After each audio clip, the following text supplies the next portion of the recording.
Subversion and Electoral Interference, Russia and Armenia's 2026 Elections. EVN Security Report, April 2025, by Nerses Kopalyan, published on May 2, 2025, on EVN Report.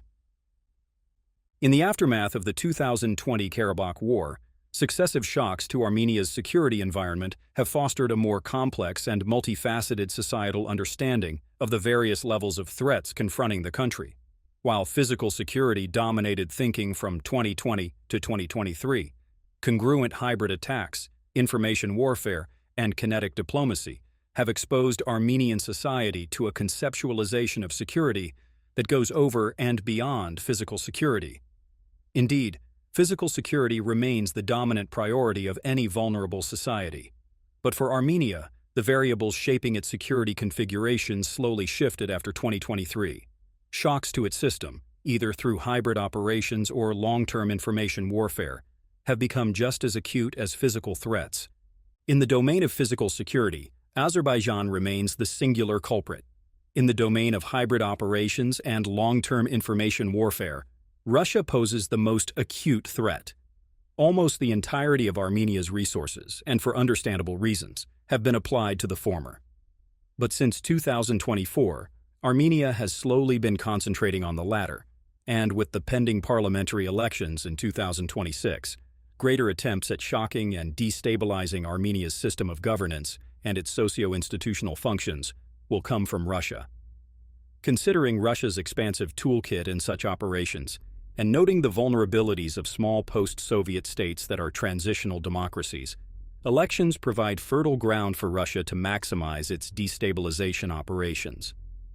To understand what Armenia may potentially be facing in 2026, the case study of what Russia did to Moldova in 2024 serves as an important empirical inquiry into Russian operations, and just as importantly, how to counter and dehybridize such operations. Russia's endeavor of interfering and destabilizing the electoral field in Armenia is an open secret. From its loose involvement in the 2021 parliamentary elections, to supporting the anti-democratic Armenia alliance of Robert Kocharyan or the recent mayoral elections in Gyumri, as the pro-Russia candidate espoused emulating Belarus and joining Russia in a union state. The question, however, is not whether Russia will interfere or not, but rather, what would the magnitude of its interference be? In essence, what will be the degree and scope of resources that Russia allocates to rupture and destabilize Armenia's nascent democracy in the 2026 parliamentary elections? While Russia will initially tread carefully, the work, however, has already begun. The Kremlin's elite team. The Moscow Times reported that the Kremlin will be ramping up efforts to reassert its influence in Armenia ahead of the country's 2026 parliamentary elections, with the initiative being overseen by the Kremlin's domestic policy chief Sergei Kiriyenko, who is the first deputy chief of the presidential administration. Kiriyenko's prior assignments included, among other strategically administrative responsibilities, managing elections in Abkhazia, South Ossetia, and Moldova. From a strategic perspective, he is delegated by the Kremlin to ensure the implementation of Russia's state interests by operationalizing informational rather than electoral work in Armenia. Included in Kiriyenko's team are Andrei Yarin, head of the Internal Politics Department, Alexander Karachev of the Department for the Monitoring and Analysis of Social Processes, and Sergei Novikov of the Department of Public Projects. In the domain of hybrid operations, the levels of expertise and areas of concentration of each of these departments, and the fact that they comprise the team that will be working on Armenia, is quite telling. Overseeing the self-proclaimed Donetsk and Luhansk People's Republics in the presidential administration, Kiriyenko is a strategist and tactician within the domain of gray zone operations, and while he has an image as an astute technocrat, he is, in essence, the Kremlin's chief political officer in delivering election results.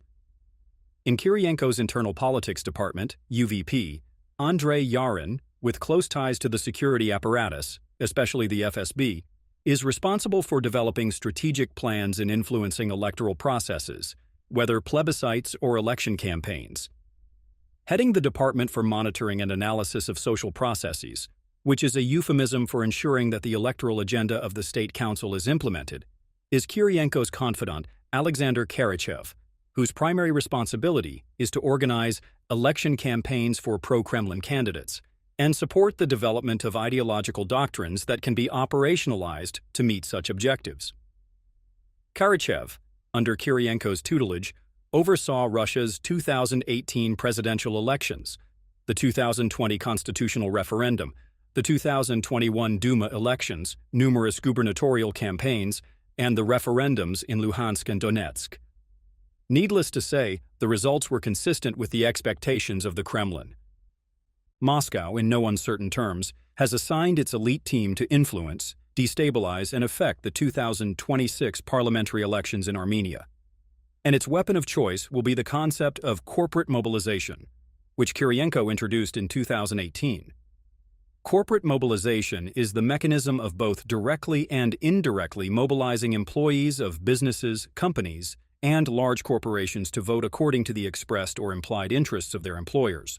For the Kremlin, this mechanism of systematized voter fraud offers plausible deniability, while at the same time harming the democratic process or the ability of democratic institutions to sufficiently account for such processes. Corporate mobilization domestically, such as within Russian elections or plebiscites, is different from corporate mobilization externally, such as in targeted countries. In the case of Armenia, as an externally targeted country, Moscow faces the conundrum of having lost immense soft power and social capital in the country. It also realizes that the pro-Russia political parties and factions, from Robert Kocharyan's alliance of illiberal groupings to Serge Sargsyan's Republican Party to the inept Armenian Revolutionary Federation to the struggling prosperous Armenia Party, are electorally impotent. Thus, the weaponization of Armenia's illiberal opposition will be counterproductive within the electoral domain, but productive, from Russia's lens, in enhancing destabilization efforts. But to the point on corporate mobilization, lacking the toolkit within the competitive electoral domain, Moscow will rely on its existing presence and influence within Armenia's economic domain. Specifically, Russia still plays an outsized role in Armenia's economic infrastructure, ranging from the mining industry to energy to a loose network of former oligarchs and wealthy business leaders. In essence, the latent Russian influence within Armenia's business realm is robust. Feigning political neutrality, many business leaders who made their wealth during the previous regimes still maintain informal networks and working relations with a large number of Armenian oligarchs that fled to Russia after the Velvet Revolution. The entirety of the former oligarchic elite of Armenia has found refuge in Russia. Their wealth, informal networks, and concealed ties to Armenia's economy make them important instruments in operationalizing corporate mobilization. That this will produce electoral victory is clearly not the point, for it will not, but the objective in the realm of probability is not electoral victory, but rather sowing doubt, polarization, and social fracture that can destabilize Armenia's democracy. As such, at the initial stages, the work will be informational rather than electoral, since the objective will be to use soft power to promote Russian interests, similarly as they did during the recent elections in Abkhazia. Russia employs a four-tiered approach to achieve this, utilizing multiple synchronized tools to create both linear and nonlinear effects, creating ambiguity and concealing intent, relying on plausible deniability, exploiting the seams of democratic society, producing fracture and instability, deploying a distraction element to achieve an underlying or hidden objective. Due to Russia's deep knowledge of Armenian society, intersocietal working and functions of its culture, and levers of overt or covert influence that it still has in pockets of Armenia's institutions, Moscow's preferred method in utilizing the four-tiered approach is known as traceless manipulation. This allows Moscow to not only enhance plausible deniability, but also allow its resources in the target country, such as Armenia's illiberal opposition, pro-Russia media, and hidden network of business interests, to support disinformation campaigns while relying on traceless manipulation to deny Russian involvement. Russia's overarching objectives are quite straightforward: undermining public trust in Armenia's state institutions, deepening unhealthy polarization, challenging the democratic values and discourse in the country, and affecting the decision-making capabilities of Armenia's political leaders. The Moldovan experience. To more cogently understand how Moscow will strategically interfere in Armenia's elections and covertly attempt to destabilize the domestic political climate, The developments in Moldova provide an empirical picture.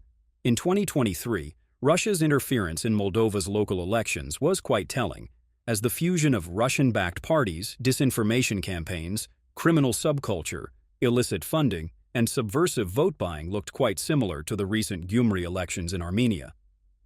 According to Moldova's security chief, Russia allocated some $55 million for its destabilization efforts, while also using some iteration of corporate mobilization. Pro-Russian parties working with local oligarchs who amassed their fortunes prior to Moldova's democratic pivot. These efforts have been supported by oligarch-owned media, funds funneled through third countries or offshore accounts, and concerted efforts at creating culture wars to polarize Moldovan society.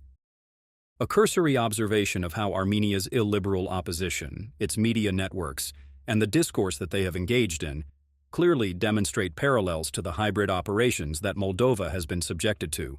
Both are strictly and specifically out of the Kremlin's playbook. Moldova's 2024 presidential election, which also included a referendum on joining the European Union, also observed a similar onslaught from Russia, but at a wider and more comprehensive level. Weeks prior to the election, Moldovan law enforcement authorities announced evidence of some 130,000 people exposed to a vote-bribing scheme organized by Russian-linked forces, operating through the Russian-owned bank Pромsvyazbank and Telegram channels. Moscow allocated approximately $115 million to undermine the election, while enhancing its cyber attacks, disinformation campaign, and weaponization of energy.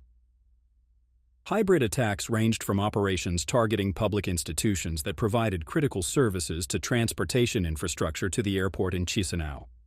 Russia's overarching strategic approach was two-tiered: bottom-up destabilization and multi-tiered hybrid attacks. At the local level, corrupt proxies, informal criminal networks, and pro-Russian political factions were tasked with distributing money, destabilizing the situation on the ground, and sowing confusion.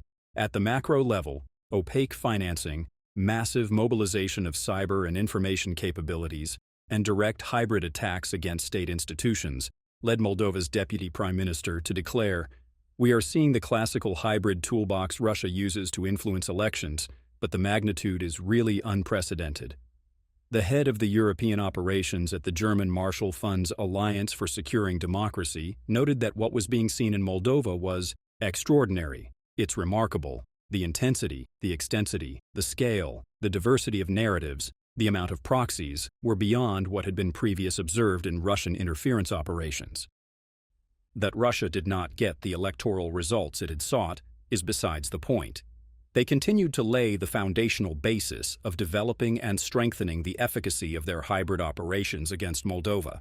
It is for this reason that Moldova's Security and Intelligence Service is preparing for another Russian onslaught in the 2025 parliamentary elections, which brings us to Armenia and the need to prepare for a similar, if not a worse, onslaught come the 2026 parliamentary elections.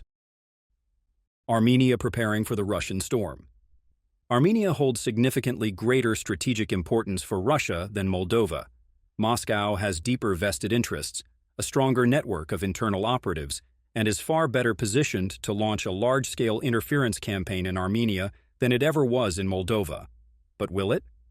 Russia has exponentially lower public support in Armenia than Moldova. Its soft power is diminished, and its proxies have extensively been discredited when compared to Moldova. Russia's previous hybrid attacks and influence campaigns have been much less successful than those initiated against Moldova. These facts bring about two crucial questions.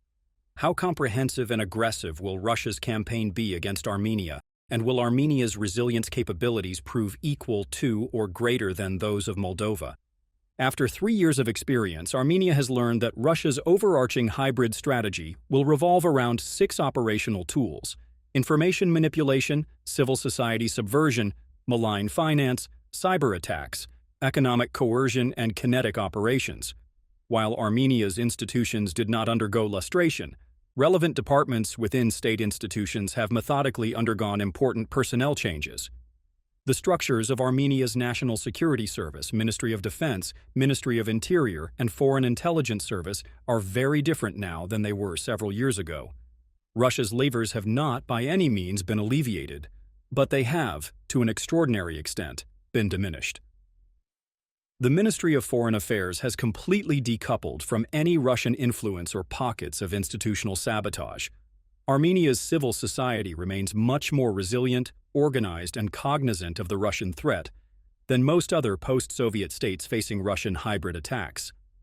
Thus, Armenia's vulnerabilities will not be in the subversion of state institutions or civil society, but rather in a loose network of hidden pro-Russian interests in its economic sector, opaque and malign funding not only from the Kremlin, but also exiled Armenian oligarchs in Russia, and local proxies supporting Moscow's traceless manipulation and disinformation campaigns.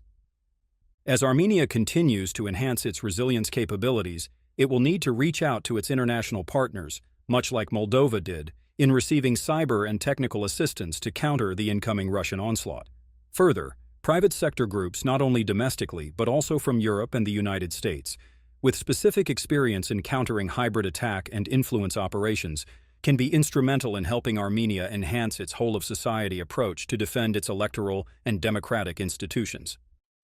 In borrowing from Moldova, Armenia may seek support from NATO's Defense and Related Security Capacity Building (DCB) initiative, which is designed to provide strategic advice on building civilian capacity to resist influence and hybrid campaigns. And finally, Armenia must begin a public education and media literacy campaign, at least one tailored at providing citizens with minimal knowledge of what influencer operations will look like and how to prepare to resist subversion and manipulation. Armenia's democracy and the integrity of its electoral process will mostly likely survive whatever Russia and its proxies in Armenia are planning. But the more acute question remains. What will things look like once the dust settles and in the domain of collateral damage? How will Armenia learn from its vulnerabilities and prepare for the next round?